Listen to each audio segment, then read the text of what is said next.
এই ঘটনা, এই খুশি, এই আনন্দ মাত্র কিছুক্ষণের জন্য। ট্রাস্ট মি, বিশ্বাস করুন। আচ্ছা চলুন, আমার ওপরে ছেড়ে দিন। পুরো বিশ্বাস করানোর দায়িত্ব পুরোটা আমার। আমাকে শুধু আপনি 3 মিনিট 37 সেকেন্ড দিন, বাকিটা আমি বুঝে নিচ্ছি।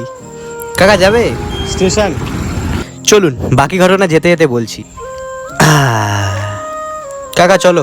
ও হ্যাঁ, তোমাদেরকে তো জানানোই হয়নি। এখন আপনাদের মাথায় একটা প্রশ্ন খুব ভালোভাবে গোজামিল খাচ্ছে। আমি টিকিট কাটলাম, স্টেশনে আসলাম, বাট যাচ্ছিটা কোথায়? আমি যাচ্ছি আমার মামার বাড়ি চুচুড়াতে। অনেকে আবার চিনসুরা নামেও চেনে, বাট এখন ওসব কথাকে বাদ দিই, কারণ ট্রেন এসে গেছে। ট্রেনে উঠি তারপরে কথা বলছি। সকাল সকাল এরকম সুন্দর দূষণমুক্ত বাতাস আর সঙ্গে buy one get one free দৃশ্যটাকে উপভোগ করছিলাম। সেটা আবার ট্রেনটা সহ্য হলো না।